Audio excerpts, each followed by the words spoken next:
ఓం మహాగణాధిపతయే నమః. ఓం గురుభ్యో నమః. ఓం శ్రీమాత్రే నమః.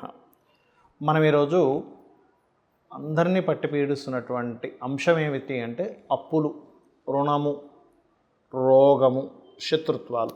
ఈ మూడిటి నుంచే మనిషి విముక్తిని కోరుకుంటాడు. ఎప్పుడు కూడా అబ్బా రుణాలు ఉండకూడదండి, నా రుణాలు తీరిపోవాలనుకుంటూ ఉంటాడు. అది కుటుంబ సభ్యులతో కలిసినటువంటి రుణం కావచ్చు, లేదా మనం అప్పులు చేస్తూ ఉంటాం. ఒక హోమ్ లోనో, లేదా బిజినెస్ లోనో, హ్యాండ్ లోనో. ఇటువంటివి క్లియర్ అవ్వాలంటే హోరా జ్ఞానం బాగా తెలియాలి.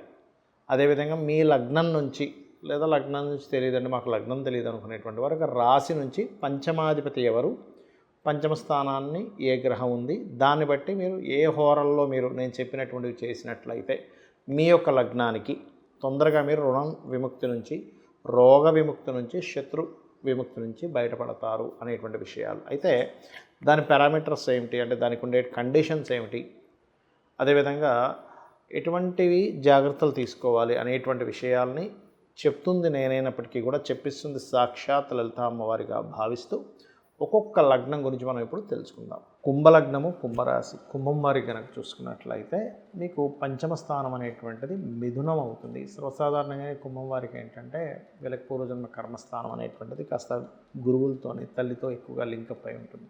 కాబట్టి కొంచెం మదర్తోని ఎమోషన్గాను ఏదైనా కొన్ని విషయాలు ఎమోషనల్గా మీరు ఇబ్బంది పడడం వల్ల కలిగేటువంటివి ఎక్కువగా జరుగుతూ ఉంటాయి.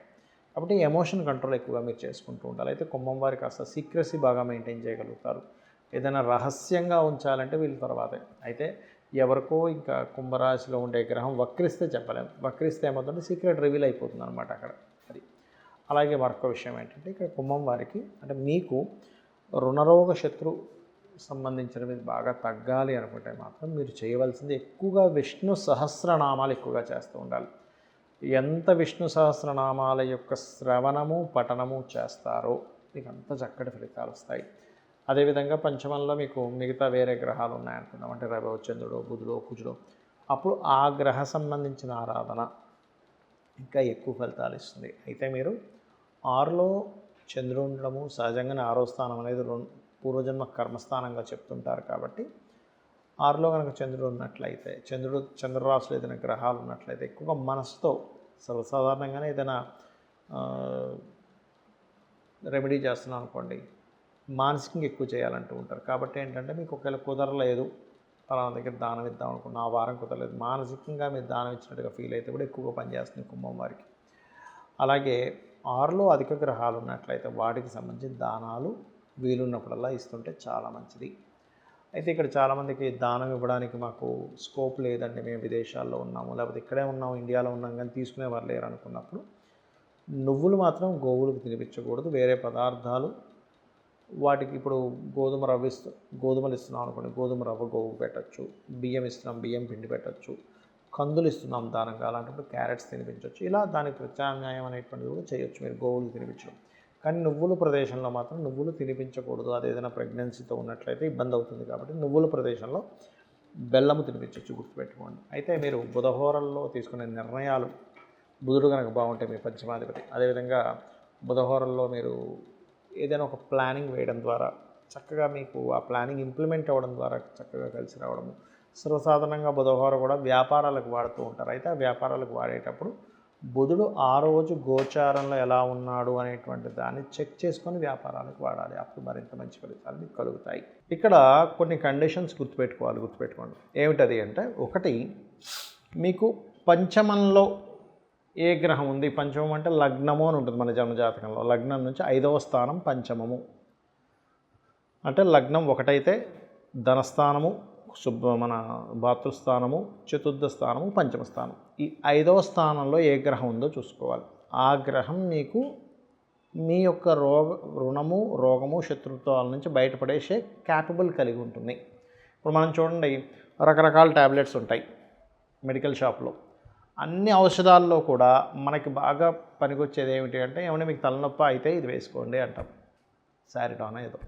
జ్వరం అయితే డోలో వేసుకుంటాం, లేదా ఇంకో ప్రాబ్లం ఉంది, విటమిన్ B12 లోపం ఉందన్నప్పుడు ఒక ఇంజెక్షన్ తీసుకుంటాం. అంటే ఏమిటి, మీకు ఏ ప్రాబ్లం ఉందో ఆ సంబంధించింది పనిచేస్తుంది. కానీ విటమిన్ B12 మీకు జ్వరాన్ని తగ్గించదు, తలనొప్పిని తగ్గించదు. అలాగే మీ పంచమం ఎవరు? ఎందుకు అంటే రుణ రోగ శత్రుస్థానం ఏదైతే ఉందో అది 6వ స్థానంగా చెప్తూ ఉంటారు జ్యోతిష్ శాస్త్రంలో. ఆ 6వ స్థానానికి వ్యయభావం పంచమ స్థానం.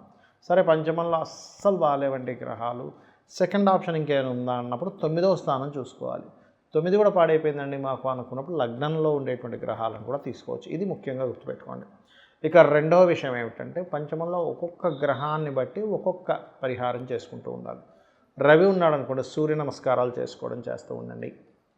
అదేవిధంగా సూర్యభగవానుడికి ఆదివారాలు ముఖ్యంగా శాస్త్రంలో చెప్పినటువంటిది శ్రీతైల మధుమాంసాన్ని త్వజతే, అంటే స్త్రీని కలవడము, మధువు మాంసము అలవాటు ఉన్నా సరే వాటిని ఆ రోజు వదిలేసేయడము ప్రత్యేకంగా, మరియు తలకి నూనె రాసుకోకపోవడం చేయాలి. సూర్య అనుగ్రహం ఎక్కువగా కావాలంటే ఎలా అంటే ఇప్పుడు మనకు చూడండి, ఒక హెల్త్ ఇష్యూ ఉంది, డాక్టర్ గారు ఏం చెప్తారు, అయ్యా మీరు ఈ ఆహారపు అలవాట్లు చేసుకోండి అంటాం. అంటే ఏమిటి, అప్పుడు కానీ మన బాడీ ఆ క్యాపబుల్ పొందదు. అలాగే సూర్య అనుగ్రహం కావాలంటే వీటిని ఆదివారాలు చేయకూడదు, గుర్తుపెట్టుకోండి. ఇక చంద్ర అనుగ్రహం, చంద్రుడు పంచమంలో ఉన్నాడు లేకపోతే భాగ్యంలో ఉన్నాడు లగ్నంలో ఉన్నాడు అనుకుందాం. అప్పుడు చంద్రానుగ్రహం కలగాలంటే చంద్రగ్రహానికి దీపారాధన చేయడము, బియ్యము దానంగా ఇవ్వడము.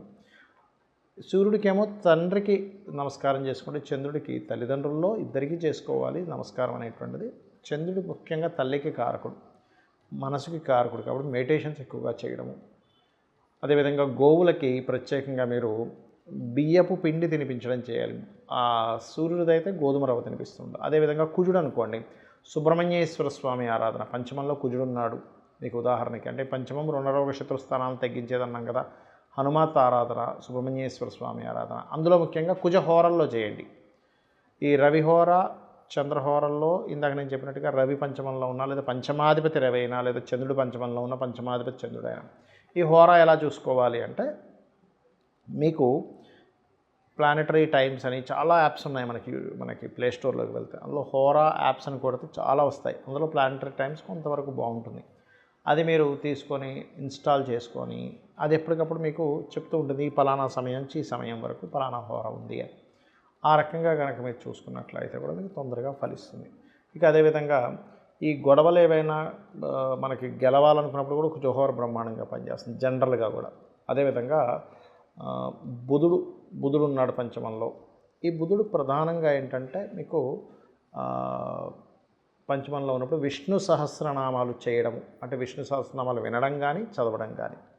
అదేవిధంగా గోవులకి ఆ సమయంలో మీరు కనుక బుధహోర చూసుకుని ఆ సమయంలో కనుక మీరు గోవులకి గ్రాసము కానీ లేకపోతే గోంగూర కానీ తినిపించినట్లయితే గోంగూర అనేటువంటిది కూడా కాస్త బలాన్ని ఇస్తుంది. అందులో ముఖ్యంగా దేశీవారి గోవులకు పెట్టండి.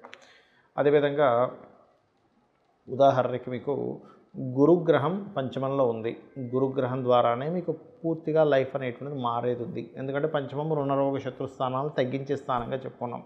ఉపాసనా స్థానము మంత్రస్థానంగా అంటూ ఉంటారు పంచమ స్థానాన్ని. అయితే ఈ పంచమంలో గురువు ఉన్నాడు, దక్షిణామూర్తి స్తోత్ర పఠనం, గోవులకి అరటికాయలు తినిపించడం గురుహోరలో చేస్తూ ఉంటారు. ఇక శుక్రహోర ఫైనాన్షియల్ ఇంప్రూవ్మెంట్స్కి ఎక్కువగా కూడా చేస్తూ ఉంటారు. అలాంటి వారు ముఖ్యంగా మీరు శుక్రుడికి దీపారాధన చేయడము, అమ్మవారి ఆరాధన లలితా సహస్రనామాలు చదువుకోవడము, లేదు ఓం సంపత్కరీ సమారూఢ సింధుర వ్రజసేవితాయ నమః అనేటువంటి నామం చేస్తూ గోవులకి తీపి చపాతీలు అంటే తేనె పూసినటువంటి ఒక 3 చపాతీలు శుక్రవారం పూట కనుక తినిపించినట్లయితే కూడా శుక్ర బలము పెరుగుతుంది, రుణరోగ శత్రుత్వాలు తగ్గుతాయి, ధనము కూడా మీకు పెరుగుతుంది. ఇంకా అదేవిధంగా ముఖ్యంగా ఏంటంటే శనిహోర, ఉదాహరణకి శని పంచమంలో ఉన్నాడు, చాలామంది భయపడతారమ్మో శని పంచమంలో ఉన్నాడు పిల్లల ఆలస్యం అవ్వాలంటే ఆ శని పోర్ట్ఫోలియో పొందాలి పంచమంలో శని ఉన్నప్పుడు, అంటే అపోహ ఇలా ఉంటుందని చెప్తున్నాను.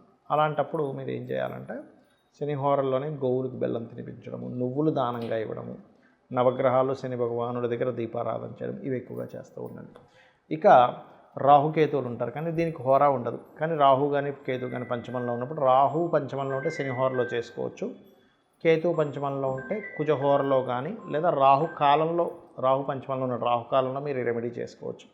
కేతు పంచమంలో ఉంటే గుళిక కాలంలో చేయొచ్చు. అయితే ఇది ఎక్కువగా రాహుకాలం గుళిక కాలం అనేటువంటిది విదేశాల్లో ఎక్కువగా పాటిస్తూ ఉంటారు, గుర్తుపెట్టుకోండి.